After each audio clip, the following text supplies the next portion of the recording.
awareness of the richness, the diversity, and the often surprising nature of living with the land. Our journey begins as dramatic and sudden changes are sweeping over the land. The approaching storm may seem violent and destructive to us, but to nature, it's a new beginning in the cycle of life.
Systems is the rainforest, home to the most amazing concentration of life on our planet.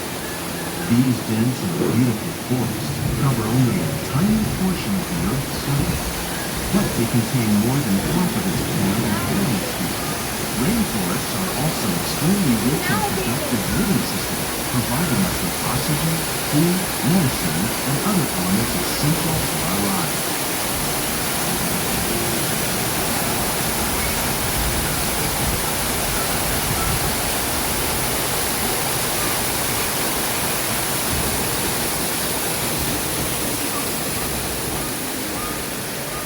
In the desert, nature has created a very different, no less beautiful living system. And while this arid landscape may seem lifeless, it is very much alive. The plants and animals that have learned to survive in these harsh conditions make use of what little water they can find and avoid the scorching rays of the relentless sun.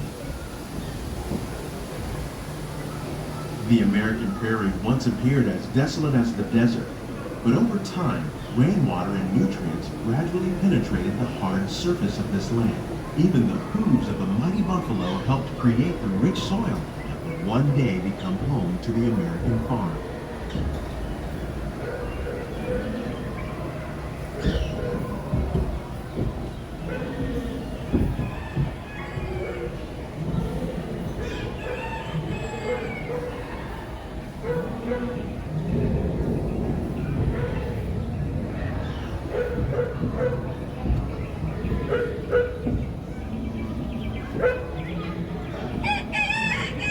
Of all the forces at work on the land, humans have had one of the most profound effects. The need to produce food for a growing world led to the enormous use and sometimes overuse of the land. In our search for more efficient ways to grow food, we often fail to realize the impact of our methods.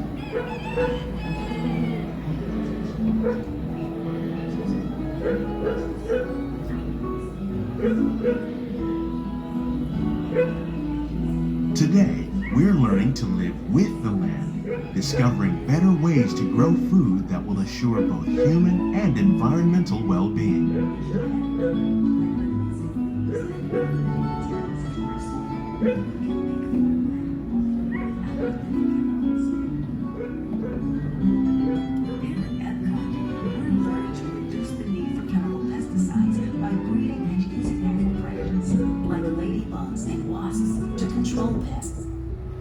In the farmlands across America, we're learning that by plowing under vegetation containing natural fertilizers, we can enrich the soil without the use of chemicals.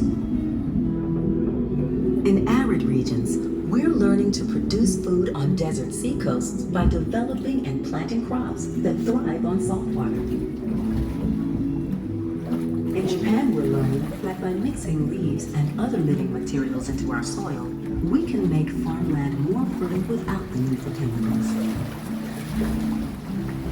Here at EPCOT, we're learning to reduce the need for How chemical will we meet pesticides tomorrow's by growing needs for food production, yet still respect the needs of the land? Some of the answers are being discovered just ahead. To help us maintain these carefully controlled ecosystems, and for your safety, please remain seated in your boat at all times.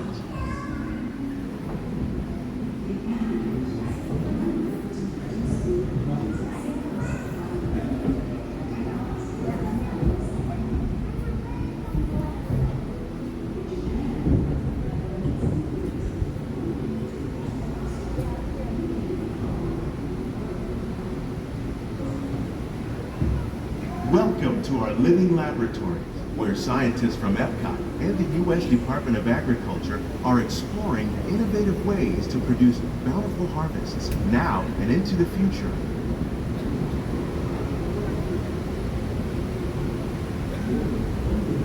The tropics are home to the greatest diversity of plants on the planet. Many of these, like papaya, bananas, cacao, coffee, and rice, are well known around the world. These are just a few of the edible plants that have been an important source of nutrition for people living in the tropics. Many are rich in vitamins and minerals, while others are well adapted to growing in less than ideal conditions. Some, like the water lily, thrive in wet, swampy areas and waterways. All parts of this plant, even the flower petals, are edible. The starchy root of the plant has long been used to make flour for baking.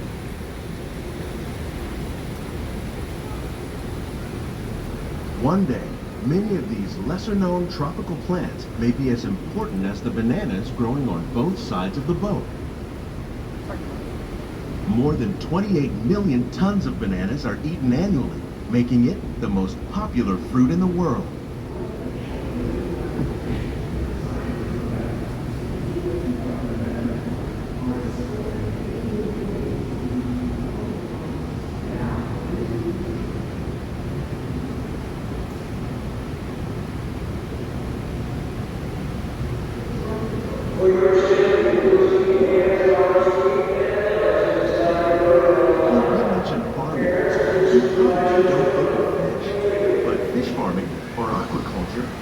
For nearly half of all the seafood consumed globally.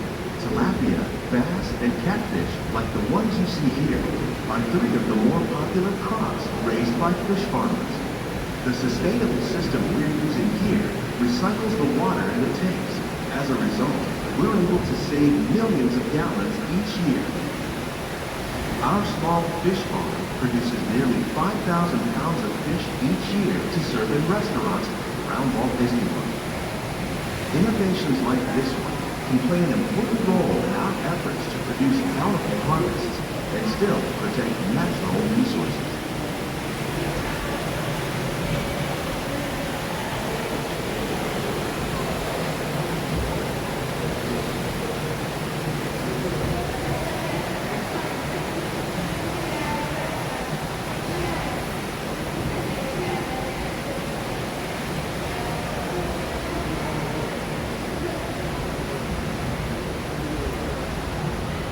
While there are more than 50,000 edible plant species in the world, most of us are only familiar with the handful that make up our everyday diet.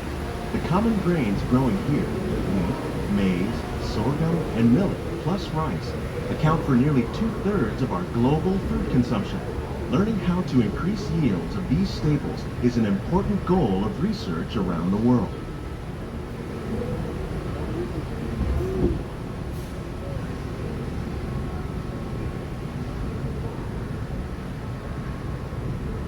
These plants are definitely on their way up. Innovative growing techniques like these increase yields while more efficiently using resources like water, fertilizer, and pesticides. Another innovation at work here is our integrated pest management program.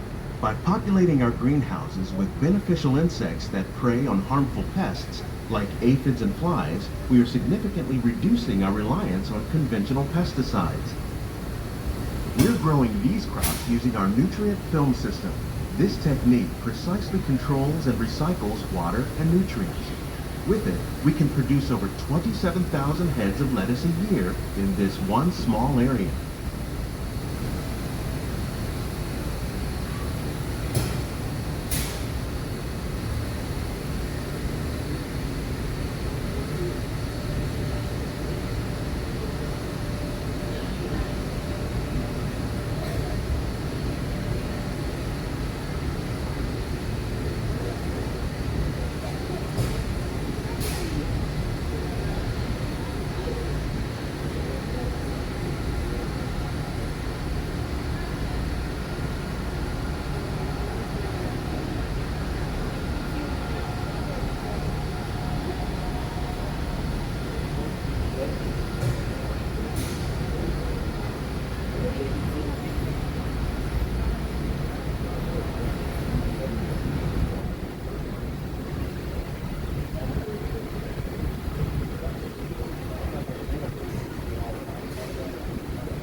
future of agriculture may include innovative ideas like this vertical growing system.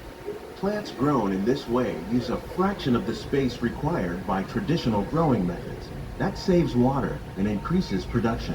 The aquaponics system on your left combines hydroponics with aquaculture. The fish provide a natural source of fertilizer for the plants, and the plants help keep the water clean for the fish. It's another great way to produce more while using less. In our lab, EPCOT scientists are working with the U.S. Department of Agriculture on a number of innovative projects. The goal of these efforts is to produce higher yielding and better quality plants.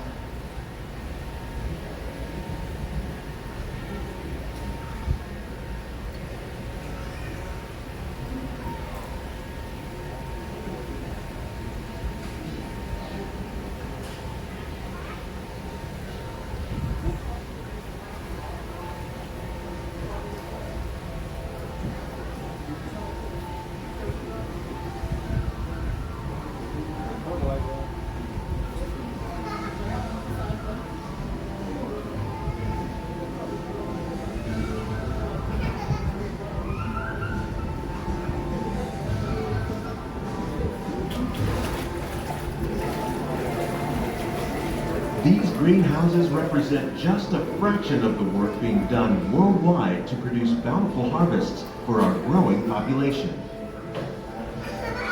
Scientists, farmers, and even backyard gardeners are doing their part to improve the quantity and quality of foods that we all rely upon.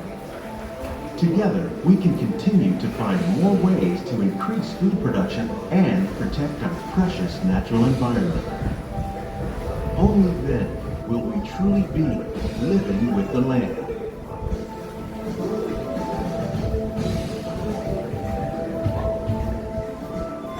On behalf of Walt Disney World, we hope you've enjoyed this unique journey through our living laboratories. If you'd like a closer look, then check out the Behind the Scenes walking tour. It's a chance for the whole family to get up close and personal with the plants and growing techniques in our laboratories.